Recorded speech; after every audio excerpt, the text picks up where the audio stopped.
Hey there. Before we start this episode, I wanted to jump into your ears straight away and let you know how you can support us best with this podcast so we can keep this going. So, the most important thing that when you have listened to this episode would be share, share, share. Spread the word, drop our name, drop us in the conversation. If you see a question popping up somewhere, say, the Damn Parenting Ladies, they have an episode on this. Pop the episodes out, get us into the conversation of the communities. This is the best way to support Eva and me. And give us a like on Spotify, give us a follow, jump over to Instagram, Damn Parenting Podcast. Make sure that you spread the word about what you like, why you like the episodes, and that you spread the knowledge that we are putting out there so it can be heard and received by everyone who needs to hear this. And this is what I just wanted to drop with you before now you can enjoy them chat or an expert episode. So let's see what's going to be on. Hey everyone, and welcome back to Damn Parenting, your English-speaking parenting podcast from Amsterdam. And we are your hosts, Maren and Eva. Today, we have a familiar voice back. Hi, Isabel. Thank you for coming back on with us. Hello, nice to see you. Hello. And you have heard Isabel's voice twice already. First, you heard her in episode 32 when we talked about school choices with Isabel, and then also on episode 53 when she gave us an insight how to talk about race with your children. And Isabel's background is, she will let us know in a second, but I'm just going to say she has a consulting agency, Kaleidoscope Consulting, where she focuses on school workshops, bringing important topics to the conversation with parents, with children, with teachers. So she's really in the juice and the middle and the heart of schoolwork. So why don't you give us a little bit of background about you, Isabel, for the people who have not heard your first two amazing episodes with us? Well, thank you so much for having me back. I'm really happy to be here. And I'm going to think of a couple maybe little things to know about my background. So it's probably interesting for people to know that I've been a teacher for 20 years, which is hard to believe. I started my teaching career in New York City, where I taught early childhood mostly. And then I moved to Amsterdam in 2017, and I was a teacher at an international school and also working in early childhood. And then more recently, a few years ago, I started a consulting agency to work with families, to work with teachers, as you were mentioning. A lot of my work centers around diversity and inclusion work. I'm also now teaching part-time at a different international school. And maybe it's also fun for people to know that my daughter attends a Dutch school. So I also have the perspective, like I'm bringing the teacher perspective, but also the parent perspective, and then now the consulting perspective. Awesome. A real 360 there approach, which is the reason why we actually have you on, is because you are a mother, you are a teacher, but you're also a DEI inclusivity consultant, and you're able to help spread the word. And I really appreciate you having been on twice before, because those episodes have really helped many of us, I think. And I think they're going to continually help people because they're out there on the platform for anyone to listen to whenever they need. But right now, school season is going to start in a couple of weeks, and people are kind of getting nervous because maybe your child is going to start school right on the Monday, the 2nd of September. Maybe they're going to be starting in this new year. Maybe they have already started. But the reason this episode is coming out is because there is going to be a bit of a span here. It's for people just starting, so those 4-year-olds. It's also maybe 4.5-year-olds or 5-year-olds, but equally it's for people who might be arriving into the Netherlands with a 6 or 7 or 8-year-old, and they're not really in the know, and maybe they just need a little bit of, just peace in their head to know that what to expect, and maybe also how to support their child as well. So let's just first crack on. Yeah, they're going to school. What are they bringing with them? What are we doing here? Yeah, so there's a lot of things that are practical for kids to know. And I think it's nice to think about, we want to really set our kids up for success, right? We want them to feel confident, to feel that they can make decisions for themselves. And one way we do that is by really trying to encourage independence. And that's something that we can be practicing at home already before they start school, because we want them to feel capable, taking care of themselves. And when they come into difficult situations, having that sense of that they can handle it. And so there's ways to, especially for the younger ones, there's some, practical tips that I can share that I think are helpful for parents to know, like things like even the clothes that children wear to school. So if your child is wearing something that's really complicated to take off and on, they're going to get frustrated, right? And they're going to probably need to ask for help. So we, as teachers, I think we really appreciate when children come to school wearing clothes that are very easy for them to take off by themselves. Like they need to go to the bathroom. You don't want your child to be sitting, in the bathroom and not able to take their pants down because there's a weird button situation. So especially for kids, it's nice to wear leggings, to wear joggers, anything that's just, elastic waist, especially in the beginning, because often, especially with young kids, they will sometimes be really engrossed in their play and forget that they have to go to the bathroom, even though the teachers are probably constantly reminding them who has to go. And they don't want to stop. So then by the time they get there, it could be an emergency situation. So definitely easy clothes. Also with shoes, I'm a big fan of Velcro shoes. There are a lot of really cute kids' shoes out there with fancy buckles and shoelaces, but little kids don't have the fine motor skills often to unbuckle their sandals or to tie shoelaces. And if they are coming to school with those shoelaces, the teacher can only retie the shoelaces so many times because there's, a class of 20 plus children. And that can be frustrating for a child, or it can be also a safety issue if their shoelaces are, untied and they're running around and tripping. That's another really important thing, is to make sure your child is wearing shoes that they can take on and off on their own. And that also gives them, again, that sense of confidence. Some schools will require kids to have rain pants for those, wet, rainy days, especially I know a lot of international schools request that. And that's something you can practice at home, having your child take them on and off. And that's another reason why to have, simple clothing, because if your child is wearing a really complicated outfit, those rain pants don't always come on very easily. So it's all about practicality. And another thing that I think a lot of teachers would appreciate is when it's winter, not to send your child to school with those mittens, the knitted wool mittens with the fingers, because I have yet to meet maybe I've met one, child at 4 or 5 who can put that on by themselves. It's really tricky to get every finger in the right hole. So I really advocate, and I always, when I was an early years teacher, I would send a letter to the parents, like, please send your child with waterproof mittens, because they can put those on by themselves. And especially, we all know that Dutch weather, it's pretty wet, and those wool mittens are not going to do your kids any favors once they go outside and touch something wet. Then the mitten has no function anymore. So waterproof mittens are great. Yeah, so that would be my top tips for clothing and gear, but I can keep going. Yeah, I actually wanted to ask about when we go in, for example, in our school, we were told, okay, you bring a backpack and in it's going to be your lunch and your drink, which has to be water, but also you hang your coat up, you put your backpack away, but also you take off your shoes because they require indoor shoes in our school, which honestly, when I was there was sand everywhere and I just don't get it because you might as well be in your outdoor shoes. Those indoor shoes, just what you were saying there about the buckles or whatever, just keep them as simple as possible, I guess, because I still have to look out for mine. But when it comes to the lunch boxes, is there any insights? Because there's a million and one out there. And some of them look, honestly, there's like this, I think it's a bento box and it's got like 15 million compartments. And I'm thinking, I don't know if my kid's going to really benefit from that. Yeah, I think with the lunches, for me, you really want to just, as far as the well, first I can talk about containers and then I can talk about food. But with the containers, I think it's nice if it's easy for the kid to open themselves. I know sometimes that's not possible, but the less complicated it is and the more your child can open the lids themselves, the better.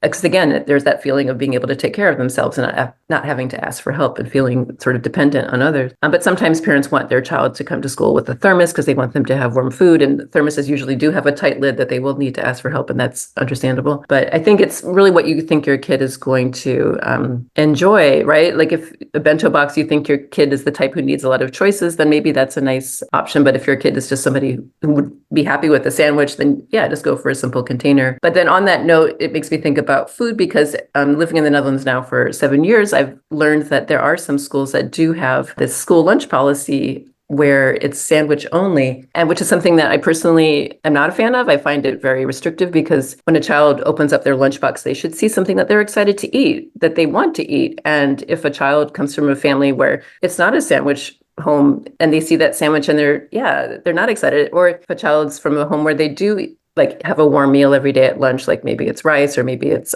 pasta, as long as it's a healthy meal, I feel like that should be okay. And I find it really culturally insensitive when schools are policing the lunches. And the reasons why they, I guess, advocate for sandwich only policies, I think it's connected to not wanting kids to feel jealous of other people's food. But there's, as a teacher, there's so many different ways that kids get jealous in the classroom. It's not just about food. They might be jealous of somebody's sneakers, whatever it is. So that's not really, to me, an excuse, I think. So anyway, I'm going on a tangent, but no, I mean, sandwich only policy. I'm happy to help you. I think we just need to get a list of sandwich options at this stage, because otherwise it's apple stroop, it's peanut butter, and it's cheese. And that's kind of the limit here. I just wanted to, yeah, circle back onto what you said about, well, I guess the backpack kind of element of things when we're actually looking at bringing that kind of thing in. Yeah, the boxes, it kind of and the clothes actually, it kind of reminds me of, it's not about the parents' aesthetically pleasing looking child. Our children might need those really ugly, bright colored, I'm not going to name any brands, but those really just vivid things that you're like, oh God, this is awful. It's the fact that it's actually easy for our child to use. And that's actually the main point. Exactly. And on that note, I will say, especially working with younger kids, there are a lot of really cute little backpacks that, 4 and 5-year-olds sometimes are really attracted to because they are so cute, and parents may be attracted to because they're so cute. But I would say if the backpack is so small that it can't fit an A4 paper in it, then it's not going to be very handy, because young kids, actually every grade, they're going to be taking home work. They're going to be taking home sometimes books from the library.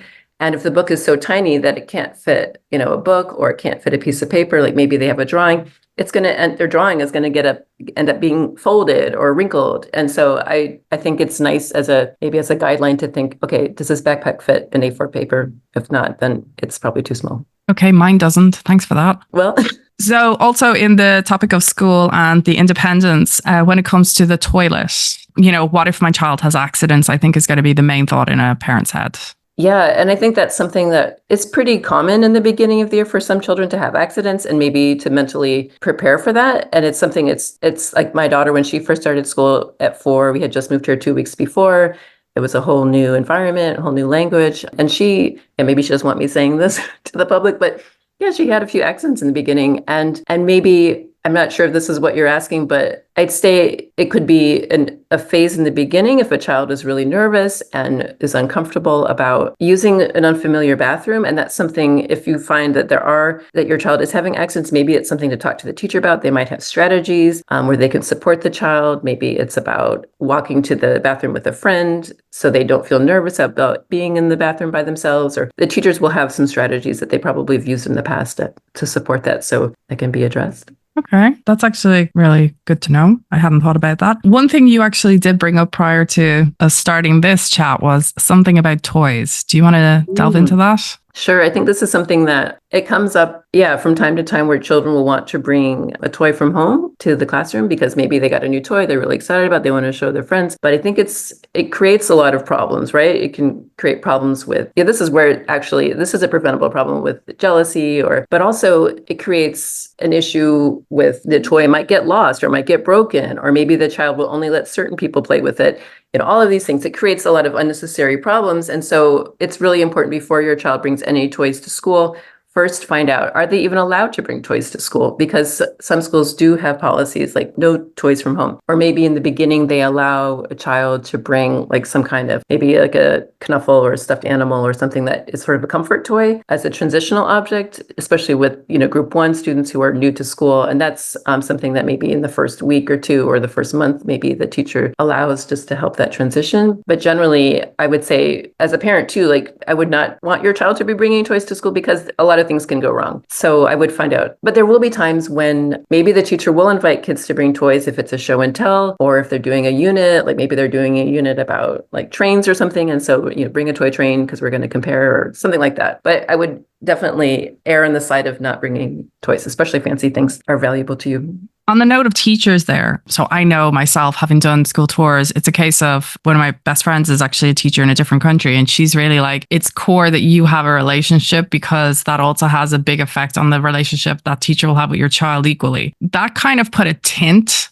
on my interaction with the teacher, because I was actually afraid then of being an annoying parent or asking stupid questions. Can you give us a little bit of a heads up on how can we have a good relationship with the teacher? Yeah, it's an important topic for sure. And I think, how would I say? So I think it's important to, first of all, assume that the teacher has good intentions. I would go into it with that mentality until you're proven wrong. And then if you're proven wrong, then of course lean into that, because of course teachers are not perfect and they can have, there can be issues. But so assume good intentions and then have open communication. And so if there is a concern that you have, be open to the teacher about it. And one way to have a good relationship with your teacher is to, if there are problems, to go directly to the teacher first and not go to the director or somebody above the teacher. definitely speak to them before you get anyone else involved, and let them be the first point of contact and try to solve the problem. And if you find that it's not being solved, or maybe the teacher needs more support from other people in the school, then yeah, that's a natural next step. But what else would be good to know? Yeah, I think it's also just as a general reminder that teachers go into the profession because they really care about kids, right? They're not going into it for the money. That's definitely for sure. And they want to make a difference. So because of that, again, a reminder that teachers probably are thinking about your child. And sometimes there, like I said, there will be some challenges when maybe a teacher doesn't have the training on how to deal with a certain situation. For example, a friend of mine, I'm not sure what group it was, maybe group 3 or group 4, it became clear that her child was really struggling with reading. And the teacher was not familiar with, had not really been trained in any kind of neurodiversity. And it turned out the child had dyslexia, and the teacher really didn't know how to support the child. And it became, a really difficult situation for the family because the teacher, because of their lack of training, the child was really stuck. So they ended up having to switch schools. But so that can be an issue. And also on another connected note is that some teachers might have biases that they're not aware of. This is connected to my DEI work, but that's something I really try to work on in my teacher training, is to examine those unconscious biases. Because like I said, we want to assume positive intent, but teachers might have biases that they're not even aware of. So, or that they are aware of. And that is, of course, a concern as well. That note, I also want to jump in, and I totally agree with everything you said, that we as parents need to be aware of those things and bring them to the attention. But also equally, this is one thing that I have also learned, is that the teachers are professional and they have undergone certain trainings that we as parents have not. And of course, we as parents always, I can speak for myself. I as a parent think I know best. I know what my child needs. But then I don't necessarily have the depth developmental training about all of that. So I'm not aware of certain things. So this is where I really had to learn, and I did learn to trust the teacher. Well, I'm only speaking of daycare now, but really to trust them, that they know, because they have had all this developmental training. They know what's going on. They've been in this profession many, many years. So I also learned to trust their judgment and see, like observe first if this is really going in the right direction. And if I still have some discomfort, then I can address it. But also really knowing that we as parents do not have this professional training most of the time, and the teachers do, because they undergo a quality standard. So this is also sometimes good for parents to keep in mind that this is not a parent taking care of a classroom. This is teacher who has undergone training taking care of a classroom.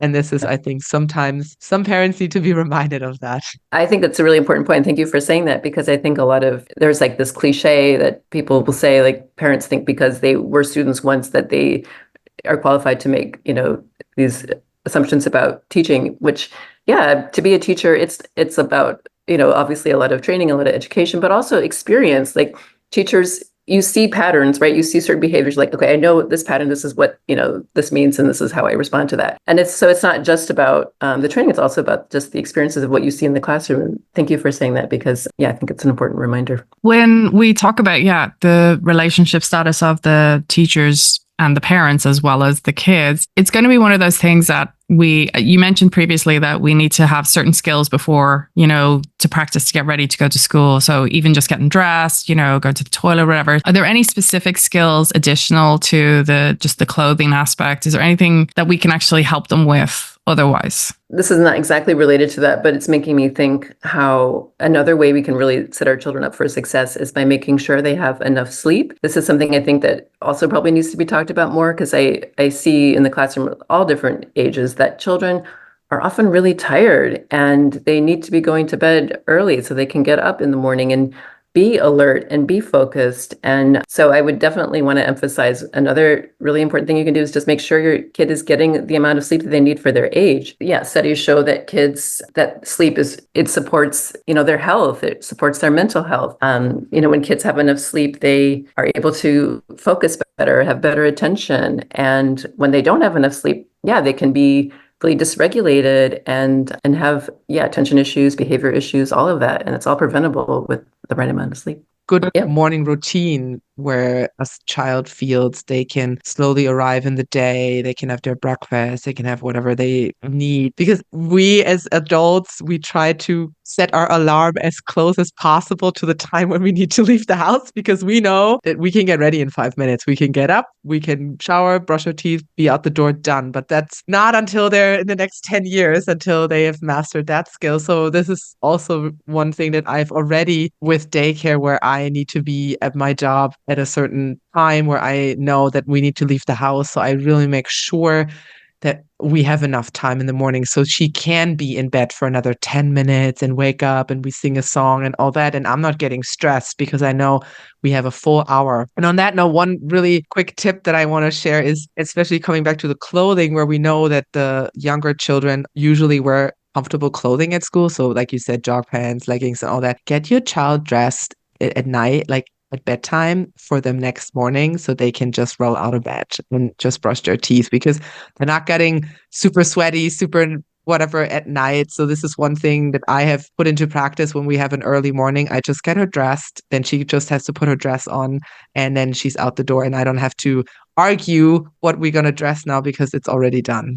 That's Interesting. I did have a question actually about the rest side of things. It's actually related, this goes back a couple of years, even when they're very young. I heard that Dutch people can have their kids in bed asleep at 7. And I was just dumbfounded. Like, how is that? Like, you get out of daycare, you get home, you feed them and bathe them and brush their teeth. And I just could not fathom this. And everyone was just like, it's done. And I was thinking, I just don't get this. I kind of get it though for school, because they're going to finish school a little earlier. And so you can have a little earlier dinner, but dinner's going to be at 5 now.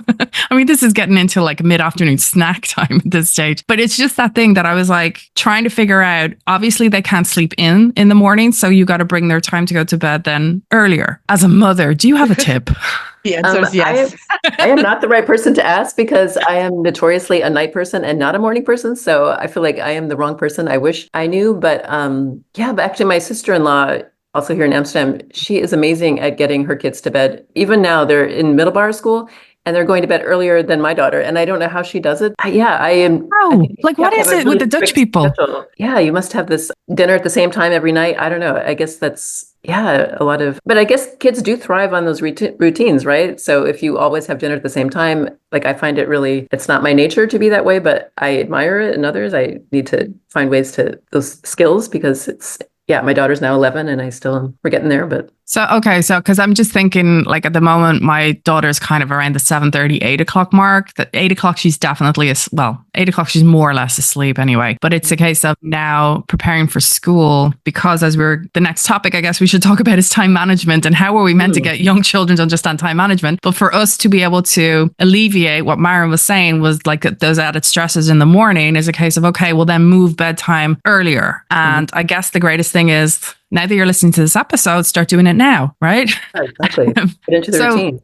Yeah. So let's move on then to time management, because 4, 5, 6-year-old, they're not going to understand. There's a time, we have to be there, the door's shut, and I don't want to be that parent on that list of this child's come in late again. Yeah, exactly. And I think kids, what I've noticed too, because I will say, when my daughter was younger, we were rushing in the mornings a lot, because like I said, I'm not a morning person, and I just was like, how much time can I get away with, And it was really stressful. And then when I started setting the alarm earlier, getting us up earlier, I felt more relaxed, and okay, even though this is not my natural rhythm, it actually needs to be, because it feels much better, right? And on to that point you were saying about being on time, I think this is something that's also really important to emphasize, is that when kids are late, they're missing important parts of that transition into school and missing routines, especially with the younger years. They're starting with a morning meeting, which is a really important ritual, where they're singing songs and they're doing a check-in, like, how are you feeling today? Or do you have any news you want to share? Or the teacher's also sharing announcements about the day. Maybe they're doing something different that day, where maybe they're not going to have their gym class or something. And all of those things help regulate kids so they know what to expect. And when a child misses those routines, they're thrown off for the rest of the day, right? It sets the tone when they are not able to be part of that. And it also, it can be disruptive for the class, maybe if the teacher's in the middle of something and a child walks in. So I think being on time is really something, I really want to emphasize how important that is, to make every effort to be on time, because your child it'll make it harder for them, for sure. And the schools are keeping track. They are documenting when kids are late. So that is something, if they get a lot of latenesses, that will be something that they have to follow up with the parents about that. Do you know what age approximately a child will start understanding the concept of time and appointments? Yeah, I'm sure that is something that is developmental that you can look into. I can look that up because I have a really great book that talks about all the different developmental stages kids go through, but I don't, off the top of my head, I'm trying to think from my own daughter when she became very aware of it. That's a good question. I cannot give you a Didn't we just have that question? I thought it was around 10. I think I remember something that we talked about with Naomi or something. I think it was around 10 and you had a heart attack because you said, what? 10? Seriously, my brain just probably wiped that out of my brain because I'm like, no, cannot deal with that another 6 years. Oh, good Lord. Yeah, 4-year-olds for sure don't understand time. They are just absolutely. Yeah. It's like, we've got a flight to catch or a train to catch or a tram to catch. And it's like, yeah, but we can get the next one. And I'm kind of like, what? And it's kind of like, oh yeah, they come around every 2 minutes kind of thing. And I'm like, no, that's not how this is going to work. If we go back a little bit about for our child and our child side, what if, some schools, actually maybe most schools or all schools, they have the first 2 weeks that they're going to say for like, especially the 4-year-olds. And I don't know, maybe it's thereafter, even any new child entering into the school, maybe 5, 6, 7, 8 or so on. They have half days. And so for the first 2 weeks, you have half days. So it's for the child to kind of get into the rhythm and start understanding it, and also then to be supported by the parents. But what if the child is actually having trouble settling in? Is there anything we can take into account or? Yeah, I think this is something that really varies by school and even sometimes by individual classrooms. So with my daughter, as I was saying, like she came here without any language and with no Dutch, and it was a really hard transition for her. And after 1 week, the teacher was like, well, she needs to do full days now. And as a teacher, I felt like, I think that's a bit harsh. And I wasn't comfortable with it. But at the same time, I was new to the system. Like, okay, I guess I got to trust. It was really hard for her for a couple of weeks, but she did it, but it was not easy. And then I, of course, felt the impact at home with a lot of tantrums and things like that. But in the end, at some point, she got over that hump and everything worked out. But it was definitely in the beginning a little bit rough. But I know other families in Amsterdam in Dutch schools where the teachers were more flexible and did half days, for months, or maybe did 4 days a week and 1 day they stayed home. Or because, for those people who aren't as familiar with the Dutch system, when they're 4, you're not officially required or mandated to go to school. So you have a little bit more flexibility with your attendance. It's, of course, nice for kids to be in school every day, just to be in the routines. Yeah, so I think that's something that really varies by classroom and by teacher, and how they see what they see as best practice is a little bit arbitrary in some ways. On the other side of things, obviously in group 1 and group 2, children aren't meant to be learning. They're meant to be enjoying and playing. But actually, I've seen in the classroom, my daughter's going to go to a Montessori school. And at the tour that we had, the group 2 child was adding 2,645 to 4,600. And I was looking at it thinking, what is this madness? And other kids were learning to write the alphabet. They had this rainbow system of writing the alphabet. And I just was dumbfounded because in previous chats or previous thoughts and experiences, I thought, oh no, they just play. And now I see, oh, maybe they're play learning. So I'm just wondering, is there a way we can support our child's learning? Because we already know from the linguistic side from AOWIN that anything that they're going to learn from school, we have to have the same kind of context to be able to put it into our language, because they're not going to have that. But is there a way that we can also support our child from that standpoint of education? Like to be able to support them with, I don't even know if you're meant to support them with adding and writing at this age. So what can we do on that level? Yeah, I think it's important that children are learning through play, that they have a lot of agency in what they're doing, and things like open-ended materials are really great for the early years to reinforce concepts of numbers, or even at home, if you're wanting to reinforce things like using it with, oh, how many spoons do we need to put on the table for our family today? Or making shopping lists and, oh, we need to buy apples. Oh, I wonder how many apples are in this bag, or whatever it is, like finding just sort of fun ways to make it like real life, right? But yeah, I think I wouldn't worry so much, because I would say in group 1 and group 2, what you were describing is probably that teacher is differentiating based on, individual kids' needs. Maybe that particular child with doing the adding with the 4-digit numbers, that's more about that child needs, a different level of challenge, perhaps because of who they are. And I don't know. Honestly, for me, the important thing in the group 1 and group 2 is that children are socializing, that they are learning sort of things about how to be in school, turn taking, sharing,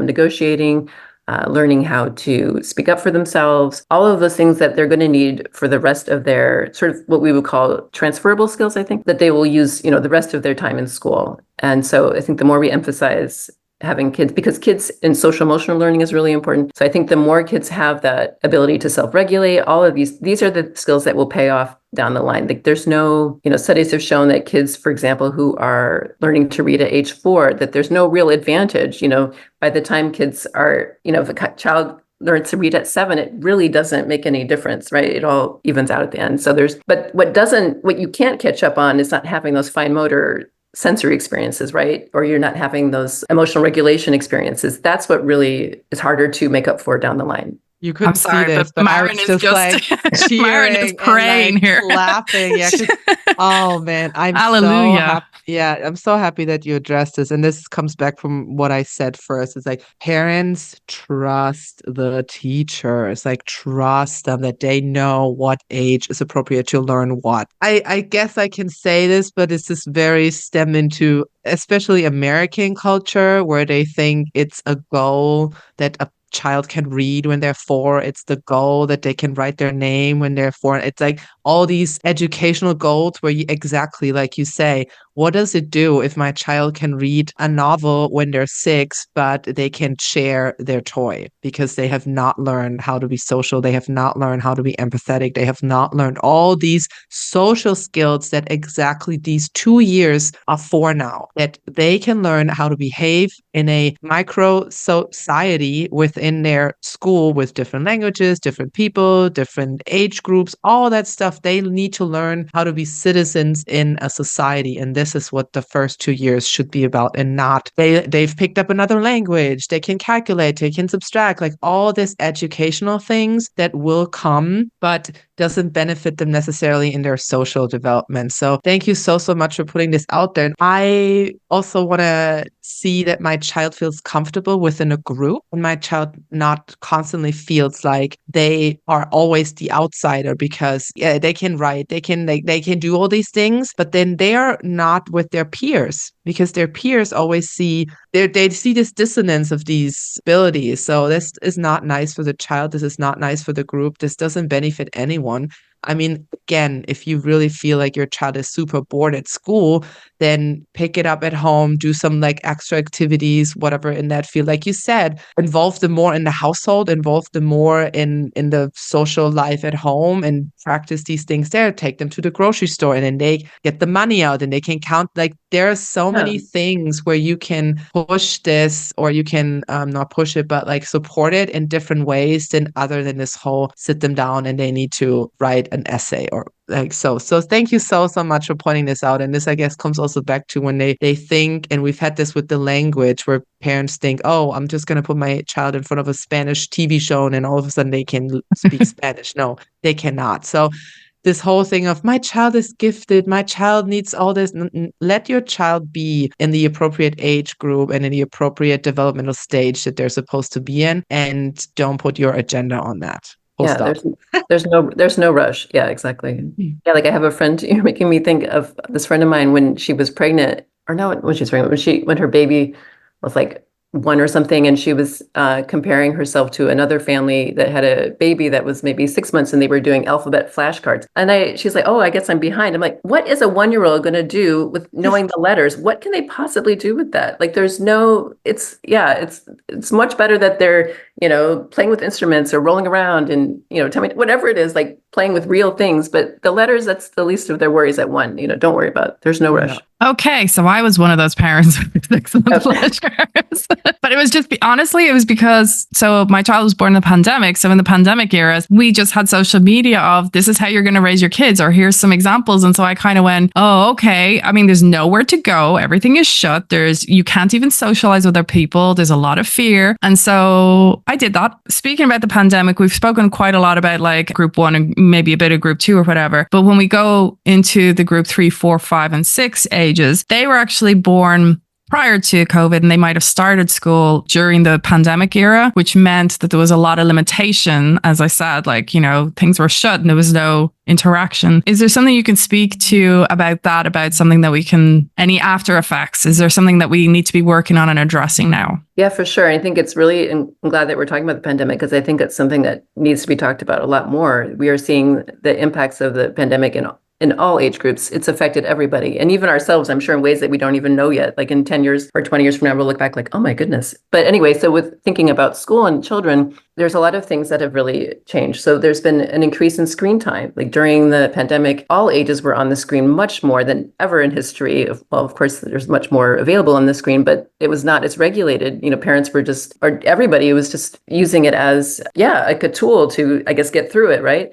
And so because of that increase in screen time, there's probably a lot of residual things with the attention spans and things like that, but also because of the pandemic, people were more isolated. You were talking about that, Eva, being like socially isolated. Like children had less in-person experiences and less opportunities to be playing with their peers and less opportunity to develop those interpersonal skills that you can really only develop if you're in presence of other people, like being at the playground or being in the classroom. And so that's something that's affected all children, all ages, not having those opportunities to develop those skills, but also because children were more isolated, they've noticed in research that there's kids now have less vocabulary and less communication skills as a result of that, again, being isolated. And then just in general, there's been a definite increase in children having developmental delays, learning disabilities, sensory processing issues, and other behavioral disorders, which a lot has been contributed to the pandemic. And these are things that I feel like I'm not an expert in, so I don't want to get too deep in it, but I really think it's important just to put this out there on the radar, that we're thinking about it, that we're conscious of it, and not ignoring it.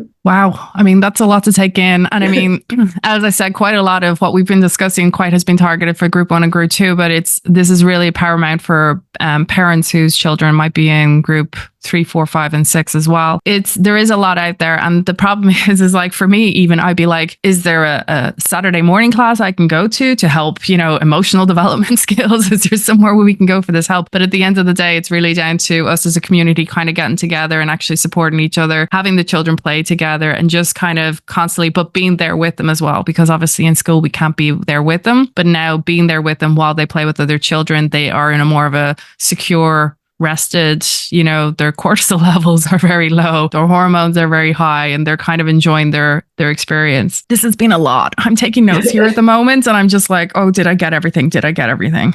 To round it up, to wrap it up, I have 2 more questions. Is there one question that you can think of the top of your head which you would wish for parents to ask more? And is there one question that you wish off the top of your head that parents would ask less? Ooh, those are great questions. Okay, so the first one, what do I wish parents would ask more? I wish they would ask more about what we are learning in the classroom right now, because I think it really, like you were saying in the very beginning, how knowing what's going on in the classroom and finding ways to support that at home. I think the more we know, like what the units are, like for example, my daughter was recently learning about World War II, and so I wanted to know what she was learning to find out what gaps there might be or what questions she had.